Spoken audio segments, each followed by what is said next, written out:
அன்பானவர்களே, அன்பு வணக்கங்கள். இறந்தவர்களின் மன வேதனைகளை சிறிதாவது புரிந்து கொள்ளுங்கள், அல்லது தெரிந்தாவது கொள்ளுங்கள். இறந்தவர்களுக்கு மனவேதனைகள்,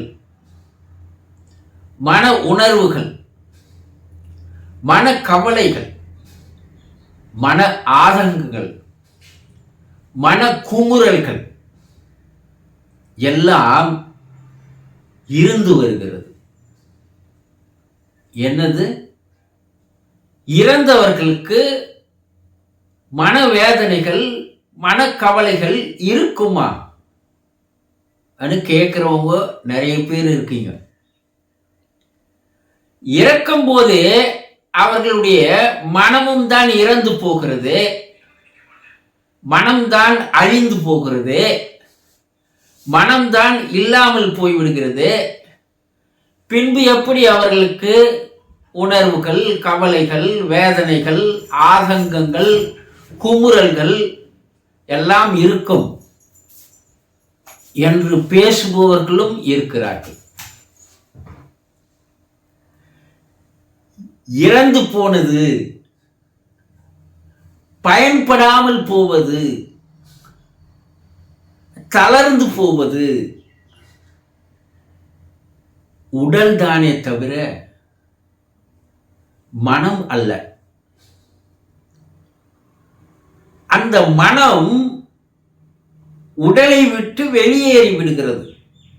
இரக்கம் தருவாயில் உடலில் இருந்து உயிர் வெளியேறும் போது உயிரோடு சேர்ந்து அவருடைய மனமும் வெளியேறி விடுகிறது. நாம் கண்ணால் காணக்கூடிய இந்த உடம்பை, இந்த உடலை, இந்த தேகத்தை இயக்கக்கூடியது, செயல்படுத்தக்கூடியது கண்ணால் காண முடியாத இரண்டு சூக்குமமான, அரூபமான, பார்க்க முடியாத, காண முடியாத இரண்டு அங்கங்கள் தான் கண்ணால் காணக்கூடிய இந்த உடலை இயக்குகிறது. அந்த இரண்டு அங்கங்கள், ஒன்று மனம், ரெண்டு உயிர். இந்த மனம் மனிதனை வாழ வைக்கிறது, செயல்பட வைக்கிறது, இயங்க வைக்கிறது, சிந்தனை செய்ய வைக்கிறது, பார்க்க வைக்கிறது, பேச வைக்கிறது. இந்த இயக்கங்களை எல்லாம் செயல்படுத்துவது மனம்.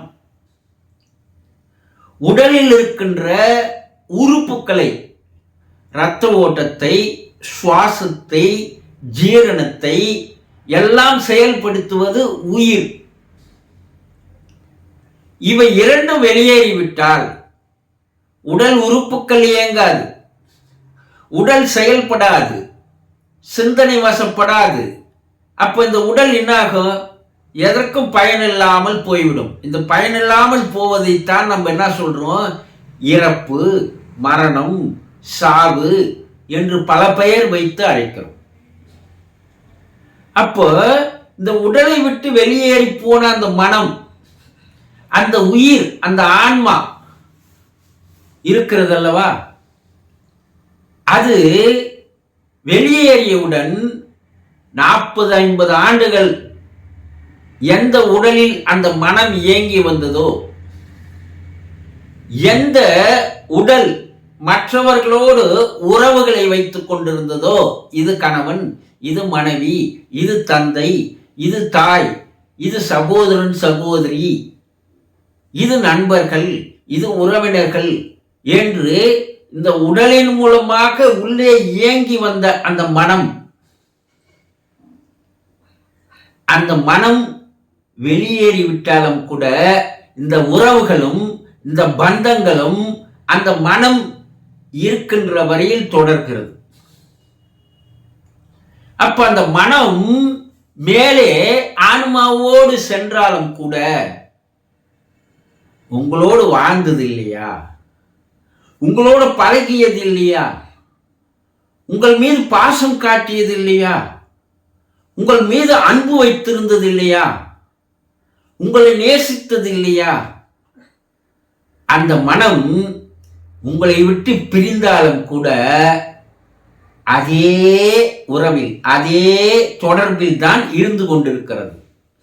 என்ன இப்போ உருவம் இல்லை, ஆனா உருவம் இல்லாத அந்த சூக்கும உடம்போடு உங்களோடு தான் பழகி வருகிறது.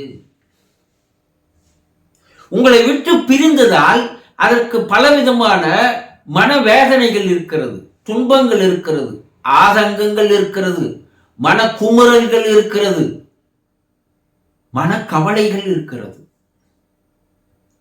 உங்கள் பிரிவை அதனால் தாங்கிக் கொள்ள முடியவில்லை. உங்கள் மீது அது காட்டிய அன்பும் நீங்கள் அதன் மீது காட்டிய அன்பும் அழிந்து போகவில்லை, அழிக்கப்படவில்லை, அப்படியே தான் இருக்கிறது. அந்த மனம் உங்களை நினைத்து நினைத்து வேதனைப்படுகிறது.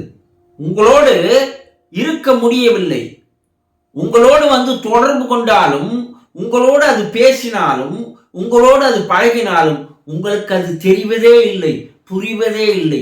இதுதான் அந்த மனத்தினுடைய வேதனை, கவலை.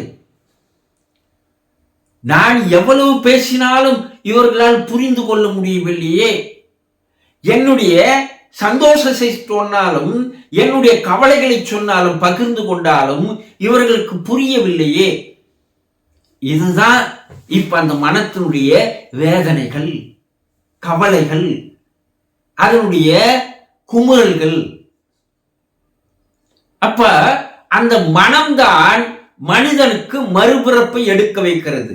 அந்த மனம்தான் விதையாக, வேராக, வித்தாக, மூலமாக, கருவாக இருந்து வேறு ஒரு பிறப்பை எடுப்பதற்கு எது காரணமாக அமைகிறது என்றால் அந்த மனம்தான் காரணமாக அமைகிறது. மனம் இல்லைன்னா மனிதனுக்கு மறுபிறப்பு இல்லை, விதை இல்லை. அதனால் அது செடியாக முளைத்து வர முடியாது. ஆனா அந்த விதை இருப்பதால், மனம் என்ற விதை இருப்பதால் தான் அதற்கு மறுபிறப்பு மறுபிறப்பு மறுபிறப்பு என்று தொடர் பிறப்புகள் வருவதற்கு காரணம் என்ன? மனம்தான். இதை சித்தர்கள் பல ஆயிரம் பாடல்களில் பாடியிருக்கிறார்கள். ஒரு சித்தர் அல்ல, எல்லா சித்தர்களும் இந்த மனம் இறக்கும் கலை, இந்த மனம் இல்லாமல் போகும் கலை, இந்த தேகம் இறந்து விடுகிறது, மனம் இறப்பதில்லையே, மனம் இறப்பதற்கு எனக்கு ஒரு மந்திரத்தை தா, மனம் இறப்பதற்கு எனக்கு ஒரு வழியை காட்டு, மனம் இறந்து விட்டால் எனக்கு மறுபிறப்பு இல்லையே, அந்த வரத்தை கொடு என்று இறைவனை நோக்கி எல்லா சித்தர்களும் பாடியிருக்கிறார்கள். அப்போ உங்களை விட்டு பிரிந்து போனவர்கள், அவர்களுக்கு மனம் இருக்கிறது, அவர்களுக்கும் வேதனைகள் இருக்கிறது, அவர்களுக்கும் துன்பங்கள் இருக்கிறது, மன ஆதங்கங்கள் இருக்கிறது, மன குமுறல்கள் இருக்கிறது என்பதை தயவு செய்தாவது புரிந்து கொண்டு அவர்களுக்கு எந்த வகையில் உங்களால் உதவி செய்ய முடியும் என்பதை தெரிந்து கொண்டு அவர்களுடைய மன ஆதங்கங்களை, மன குமுறல்களை, மன வேதனைகளை களைவதற்கு உண்டான வழியை தேடுங்கள். புரிந்து கொண்டீர்களா? சந்தோஷம்.